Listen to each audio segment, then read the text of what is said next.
Mothers day ఒక కూతురు తన తల్లి ప్రేమను, సేవలను గుర్తు చేసుకుంటూ పెట్టినటువంటి సంతాప సభ. అన్నా జార్విస్ అనేటువంటి ఒక యువతి తన తల్లి సమాజం పట్ల చేస్తున్న సేవలు, చూపిస్తున్న ప్రేమను తలంచుకుంటూ జ్ఞాపకం చేసుకున్న రోజు. ఆమె తల్లి బ్రతికి ఉన్న దినాలలో ప్రతి తల్లి కూడా గుర్తింపు పొందాలి, ఆమె ప్రేమను జ్ఞాపకం చేసుకోవాలని మాట్లాడుతూ ఉండేది.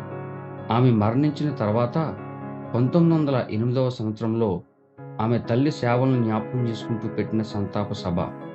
తర్వాత 2000 తర్వాత 1914వ సంవత్సరంలో అమెరికా అధ్యక్షుడు వుడ్రో విల్సన్ అనేటువంటి ఆయన దీనిని జాతీయ రోజుగా ప్రకటించారు. 1990వ సంవత్సరం తర్వాత మీడియా, చర్చెస్, స్కూల్స్ ప్రభావం వలన దేశాలన్నీ కూడా ఇవి ప్రారంభించడం మొదలుపెట్టాయి.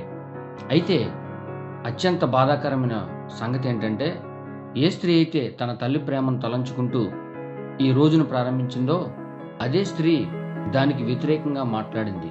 కారణం కేవలం ఉత్సవంగా జరుపుకుని మిగతా రోజుల్లో తల్లిని పట్టించుకోకపోవడమే ప్రధాన ఉద్దేశం.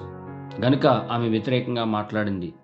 తల్లి ప్రేమను కొనియాడడం ప్రతిరోజు, ఈ ఒక్కరోజు మాత్రమే కాదు. అయితే పుట్టినరోజు ఎలాగైతే జరుపుకుంటామో అలాగే మదర్ కంటూ ఒక ప్రత్యేకమైన రోజు ఉందని గుర్తు చేసుకుని ఆమె సేవలను, ఆ ప్రేమను, ఆమె త్యాగాన్ని కొనియాడాలని పెట్టిన రోజు. కాబట్టి మదర్స్ డే చేద్దాం. అంతకంటే ముందు ప్రతిరోజు మన తల్లిని గౌరవిద్దాం.